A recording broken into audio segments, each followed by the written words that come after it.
Bom dia com muitas alegrias do Senhor Jesus em nossos corações.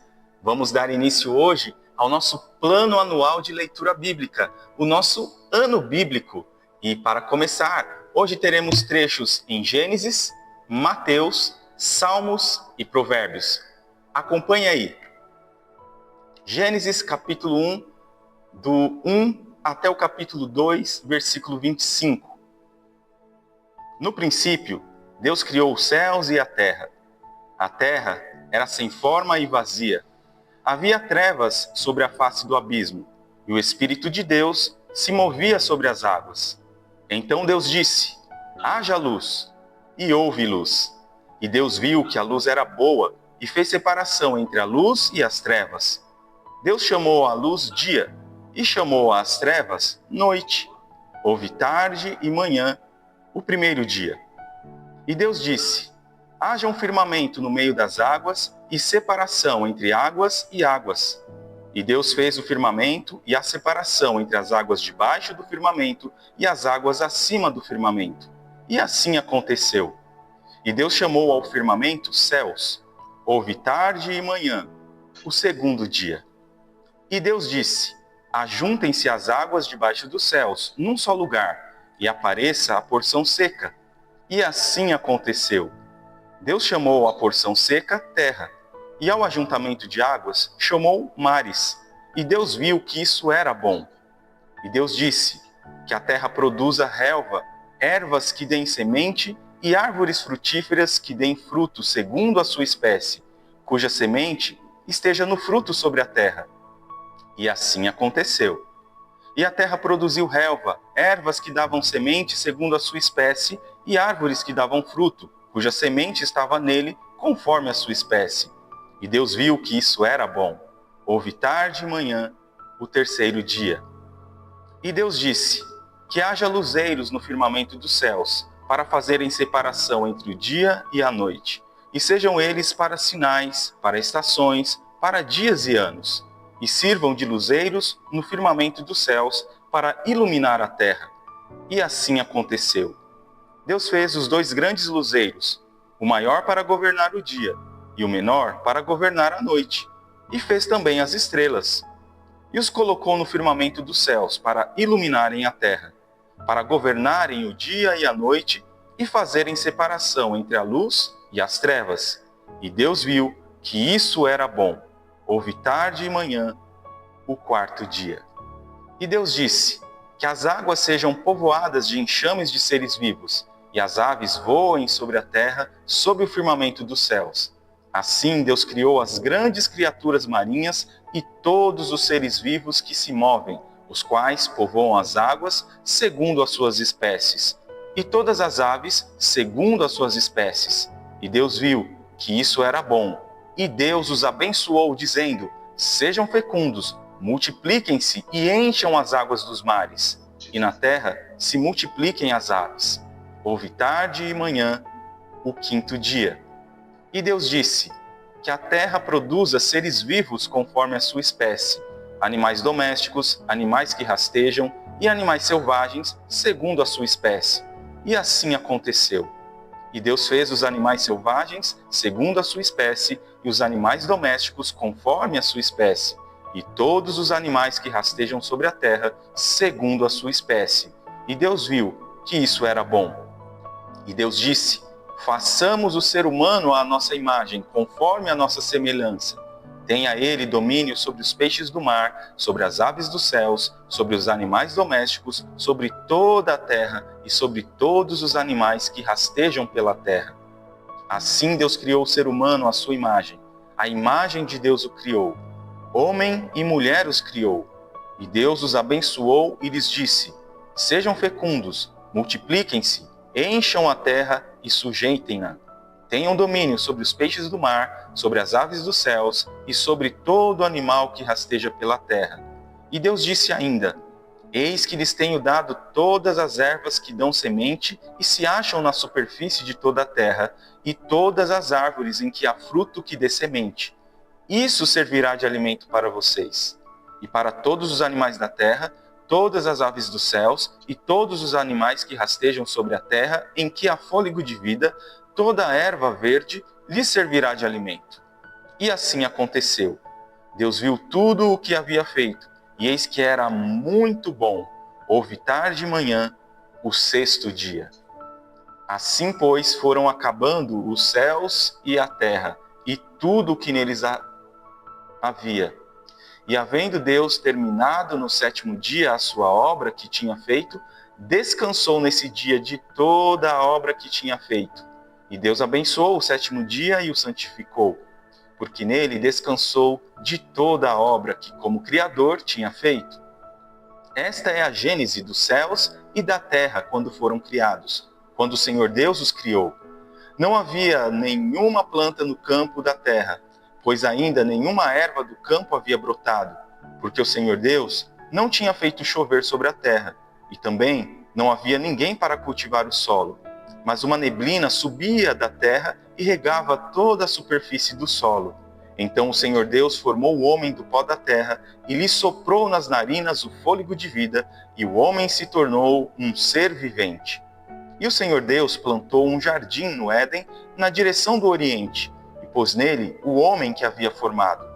Do solo, o Senhor Deus fez brotar todo tipo de árvores agradáveis à vista e boas para alimento, e também a árvore da vida no meio do jardim e a árvore do conhecimento do bem e do mal. E um rio saía do Éden para regar o jardim, e de lá se dividia, repartindo-se em 4 braços. O nome do primeiro é Pison, que rodeia a terra de Avilá, onde há ouro. O ouro dessa terra é bom. Também se encontram lá o bidélio e a pedra de ônix. O nome do segundo rio é Gion, é o que rodeia a terra de Cuxi. O nome do terceiro rio é Tigre, é o que corre pelo leste da Assíria. E o quarto rio é o Eufrates. O Senhor Deus tomou o homem e o colocou no jardim do Éden para o cultivar e o guardar. E o Senhor Deus ordenou ao homem: de toda a árvore do jardim você poderá comer livremente, mas da árvore do conhecimento do bem e do mal você não deve comer, porque no dia em que dela comer, você certamente morrerá. O Senhor Deus disse ainda: não é bom que o homem esteja só. Farei para ele uma auxiliadora que seja semelhante a ele. Havendo, pois, o Senhor Deus formado da terra todos os animais do campo e todas as aves dos céus, trouxe-os a Adão para ver que nome lhes daria.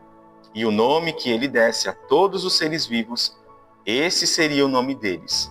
O homem deu o nome a todos os animais domésticos, às aves dos céus e a todos os animais selvagens. Mas para o homem não se achava uma auxiliadora que fosse semelhante a ele. Então o Senhor Deus fez cair um pesado sono sobre o homem, e este adormeceu.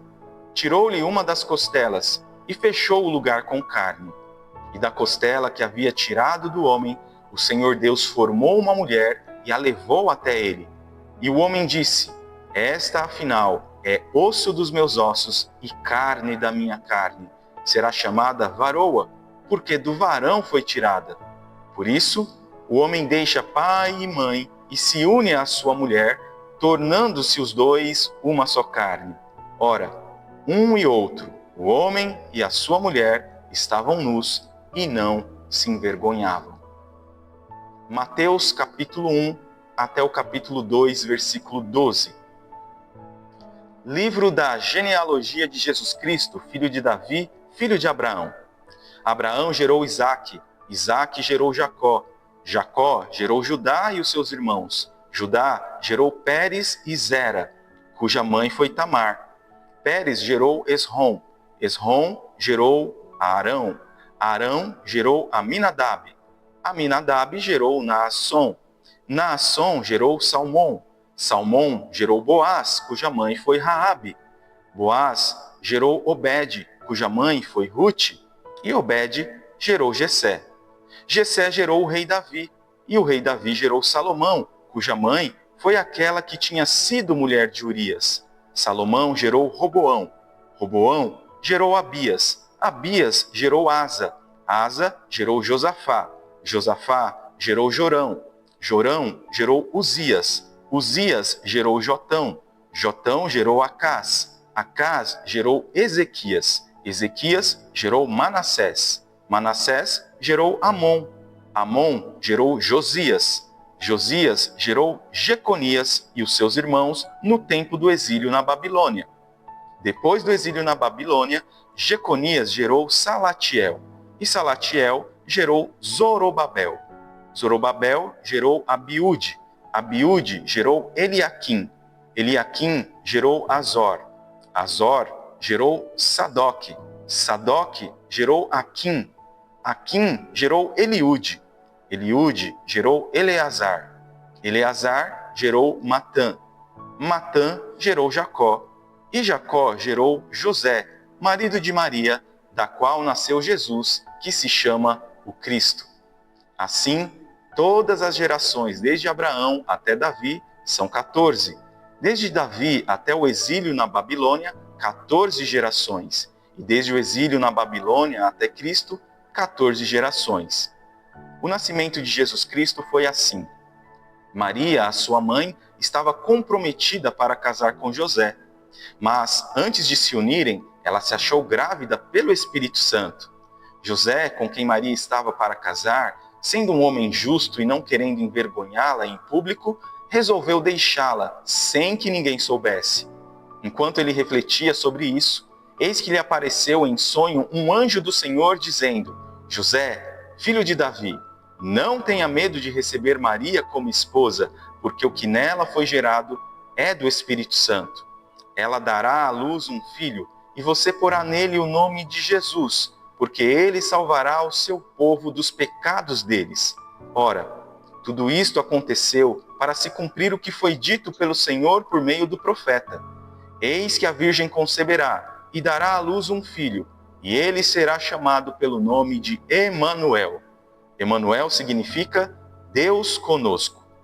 Quando José despertou do sono, fez como o anjo do Senhor lhe havia ordenado e recebeu Maria por esposa. Porém, não teve relações com ela enquanto ela não deu à luz um filho a quem pôs o nome de Jesus. Tendo Jesus nascido em Belém da Judéia, nos dias do rei Herodes, eis que vieram uns magos do Oriente a Jerusalém e perguntavam: onde está o recém-nascido rei dos judeus? Porque vimos a sua estrela no Oriente e viemos para adorá-lo. Ao ouvir isso, o rei Herodes ficou alarmado, e com ele toda a Jerusalém. Então Herodes convocou todos os principais sacerdotes e escribas do povo e lhes perguntou onde o Cristo deveria nascer. Eles responderam: em Belém da Judéia, porque assim está escrito por meio do profeta. E você, Belém, terra de Judá, de modo nenhum é a menor entre as principais de Judá, porque de você sairá o guia que apacentará o meu povo Israel. Com isto, Herodes, tendo chamado os magos para uma reunião secreta, perguntou-lhes sobre o tempo exato em que a estrela havia aparecido.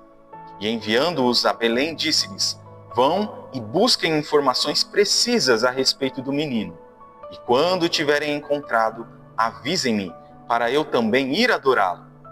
Depois de ouvirem o rei, os magos partiram. E eis que a estrela que viram no Oriente ia adiante deles, até que, chegando, parou sobre onde o menino estava. E vendo eles a estrela, alegraram-se com grande e intenso júbilo. Entrando na casa, viram o menino com Maria, sua mãe. Prostrando-se, o adoraram. E abrindo seus tesouros, entregaram-lhe suas ofertas: ouro, incenso e mirra. E tendo sido avisados por Deus em sonho para não voltarem à presença de Herodes, os magos seguiram por outro caminho para a sua terra. Salmo 1, de 1 a 6. Bem-aventurado é aquele que não anda no conselho dos ímpios, não se detém no caminho dos pecadores, nem se assenta na roda dos escarnecedores. Pelo contrário, o seu prazer está na lei do Senhor, e na sua lei medita de dia e de noite. Ele é como árvore plantada junto a uma corrente de águas, que no devido tempo dá o seu fruto, e cuja folhagem não murcha, e tudo o que ele faz será bem-sucedido. Os ímpios não são assim, são porém como a palha que o vento dispersa. Por isso, Os ímpios não prevalecerão no juízo, nem os pecadores na congregação dos justos. Pois o Senhor conhece o caminho dos justos, mas o caminho dos ímpios perecerá. Provérbios, capítulo 1, versículos de 1 a 6. Provérbios de Salomão, filho de Davi, rei de Israel, para aprender a sabedoria e o ensino, para entender as palavras de inteligência, para obter o ensino do bom proceder, a justiça, o juízo e a equidade, para dar prudência aos simples e conhecimento e discernimento aos jovens, que o sábio ouça e cresça em prudência, e que o instruído adquira a habilidade para entender provérbios e parábolas, as palavras e os enigmas dos sábios. Por hoje, essa é a nossa leitura.